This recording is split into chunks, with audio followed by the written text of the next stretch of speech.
베가스를 실행을 하면은 별도의 설정 없이 자동으로 작업창이 열리는데요. 그런데 사용자가 원하는 형태의 작업을 하기 위해서는 새로운 프로젝트를 설정을 해야 합니다. 이렇듯 이번 시간에는 원하는 작업 형태에 맞게 규격을 설정을 해줄 수 있는 프로젝트 설정에 대해서 알아보도록 하겠습니다. 프로젝트 설정을 하기 위해서 파일 메뉴로 이동을 하고요. 프로퍼티스를 선택을 하면 되겠죠. 그러면 이렇게 프로젝트 프로퍼티스 설정 창이 나타납니다. 그러면 이제부터 프로젝트 설정에 대해서 하나하나 살펴보기로 합니다. 먼저 비디오 탭에 대해서 알아볼까요? 비디오 탭은 비디오에 관한 설정을 해줄 수가 있고요. 메뉴의 템플레이트는 표준 영상 규격들을 템플레이트 형식으로 사용을 할 수가 있습니다.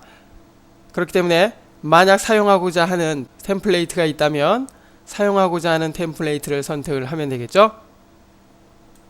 그리고 그 아래 위드스와 하이트, 프레임의 가로 비율과 세로 비율을 설정을 해줄 수가 있습니다. 그리고 오른쪽으로 이동을 해서 필드 오더는 화면의 주사 방식을 설정을 해주는데요. 주사 방식이란 완전한 화면을 표현하기 위한 작은 선들을 말하는데요. 이 선들이 주사되면서 완전한 화면이 이루어지는 것입니다. 그 아래 픽셀 스펙은 화면의 가장 작은 단위인 픽셀의 비율을 설정을 해줄 수 있는 기능입니다. 픽셀의 비율에 따라 전체 화면의 비율이 달라지기 때문에 지금의 이 픽셀 스펙은 작업 형태에 따라서 달라질 수 있으므로 작업을 시작하기 전에 반드시 확인을 해야 할 것입니다. 그리고 그 아래 프레임은 초당 사용되는 프레임 개수를 설정을 해줄 수 있는 기능이죠. 우리나라에서 사용이 되는 영상 규격이 NTSC입니다. NTSC 방식은 초당 29.97 프레임을 사용을 하죠. 그리고 그 밖에 팔 방식과 필름 방식 등 다양한 방식의 프레임을 사용할 수 있다는 거 알 수가 있고요. 특별한 경우를 제외하고는 29.9 프레임 NTSC 방식을 사용을 해야 되겠죠.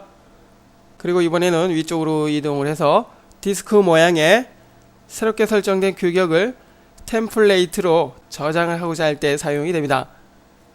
그렇기 때문에 만약 즐겨 사용이 되는 규격이라면 세이브를 선택을 해서 템플레이트에 저장을 하십시오.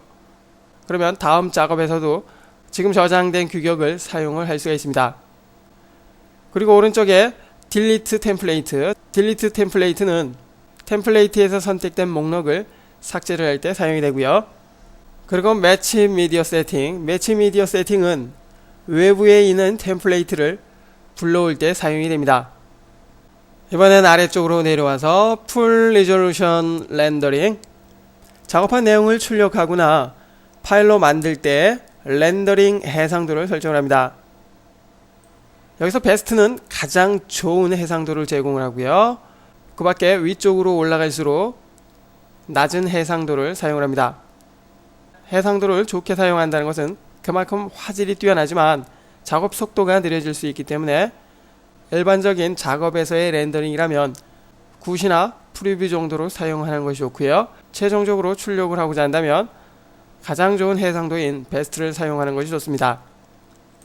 그리고 그 아래 모션 블러 타입, 움직임의 속도감을 주는 모션 블러 형식을 설정해 줄 수 있는데요. 가우시아는 전체적으로 부드럽게 퍼지는 일반적인 형태이며 피라미드는 중간 형태, 그리고 박스는 블러의 범위를 가장 넓게 분포시켜 줍니다. 모션 블러 사용법에 대해서는 해당 강좌에서 살펴볼 것이기 때문에 이번 시간에는 그냥 넘어갑니다. 그리고 그 아래 인터레이스 메소드, 인터레이스 즉 주사 방식에 관한 설정을 해줄 수 있는데요. 메뉴에 너는 사진처럼 주사선 없이 화면이 나타나는 방식이며, 블렌드 필드는 위아래 주사선을 혼합하여 부드럽게 화면을 만들어줍니다. 그리고 맨 아래에 있는 인터폴레이트 필드는 주사선 사이에 가상으로 필드를 만들어주는 방식인데요. 그렇기 때문에 화면의 모습을 보다 자연스럽게 연결을 해줄 수가 있습니다. 일반적으로 사용하는 방식은 블렌드 필드 방식으로 사용을 하게 되겠고요. 그리고 그 아래 프리렌더 파일 폴더, 렌더링된 임시 파일이 저장될 폴더를 설정을 해줄 수가 있는데요. 특별한 경우를 제외하고는 기본 경로를 그냥 사용하는 것이 좋겠고요. 만약 새로운 경로가 필요하다면 브라우저를 통해서 원하는 경로를 선택을 해줄 수가 있습니다.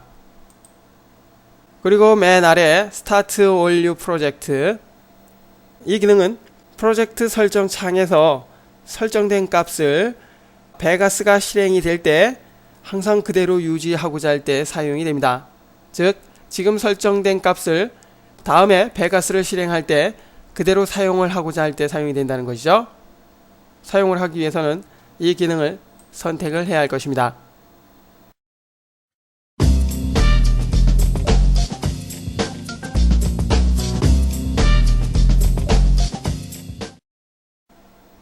이번에는 오디오 탭에 대해서 알아볼까요? 오디오 탭에서는 오디오에 관한 설정을 할 수 있는 항목으로서 오디오의 채널, 샘플레이트, 비트 뎁스 등 세부적인 설정을 해줄 수가 있습니다. 먼저 맨 위에 있는 마스터 버스 모드, 메인 오디오 채널을 설정을 하고요. 베가스 6.0에서는 기본적으로 디지털 돌비의 5.1 채널을 제공을 한다는 거 기억을 하십시오. 5.1 채널에 대해서는 해당 강좌에서 살펴보기로 하고요. 그리고 그 아래 넘버 오브 스테레오, 오디오 버스로 사용이 될 개수를 설정을 해줄 수가 있고요. 최대 25개까지 사용을 할 수가 있습니다. 그리고 그 아래 샘플레이트, 오디오 샘플레이트를 설정을 해줄 수 있는 기능으로서 수치가 높을수록 음질이 좋아지고요. 기본적으로 선택되어 있는 44,100Hz는 오디오 CD 음질을 말하고요. 48,000Hz는 DVD급 음질을 제공합니다. 그리고 그 아래 비트 뎁스는 오디오의 비트 수를 설정을 해줄 수가 있고요. 현재는 16비트로 되어 있죠. 그 밖에 8비트나 24비트급 오디오를 사용을 할 수가 있습니다. 역시 비트 수가 높다는 것은 그만큼 음질에 영향을 주기 때문에 좋은 음질을 사용을 하기 위해서는 비트 수를 높게 사용을 하는 것이 좋습니다. 리샘플 앤 스트레치, 이 기능을 사용하기 위해서는 마스크 버스 모드가 5.1 서라운드로 선택이 되어 있어야 되고요. 5.1 채널이 선택이 됐기 때문에 활성화된다는 것을 알 수가 있습니다. 이 기능은 5.1 채널의 필터 방식을 설정을 해줄 수가 있는데요. DV 또는 모비 필름일 경우 해당 옵션을 선택을 하면 됩니다. 아래로 내려와서 로우 패스 필터 퀄리티, 5.1 채널의 재생 음질을 설정을 해줄 수가 있고요. 베스트일 때 가장 좋은 음질을 제공을 합니다. 그리고 아래 레코드 파일 폴더, 마이크를 통해서 녹음된 오디오 파일이 저장될 폴더를 설정을 할 수가 있습니다.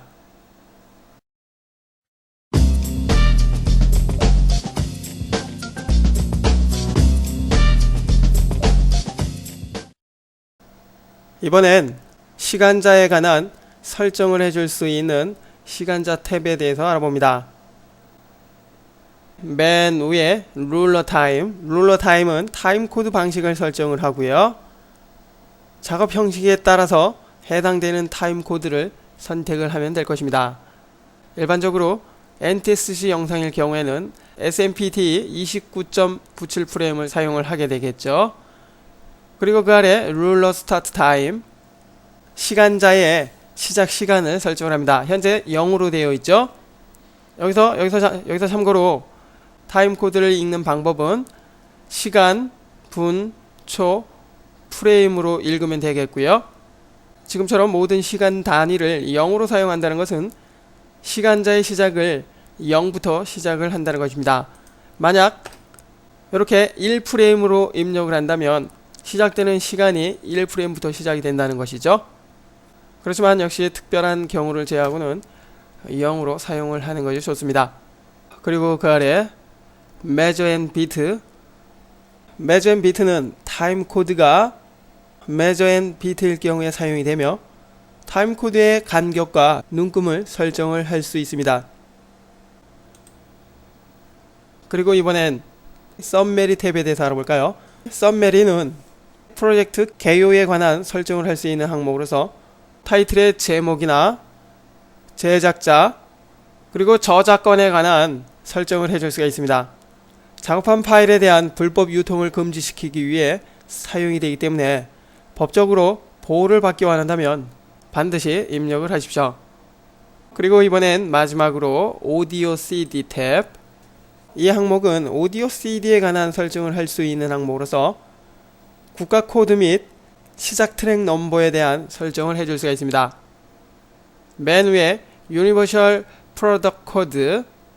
이 기능은 작업한 내용을 오디오 CD로 제작할 때 세계 상품 코드, 즉 바코드를 사용을 할 수가 있습니다. 그리고 그 아래 퍼스트 트랙 넘버. 이 기능은 오디오 CD 트랙의 첫 번째 번호를 설정을 할 때 사용이 됩니다. 현재는 1번으로 되어 있죠. 만약 2번으로 한다면 시작되는 트랙 번호가 2번으로 사용이 된다는 것입니다. 역시 특별한 경우를 제외하고는 1번 트랙을 사용을 해야 되겠죠.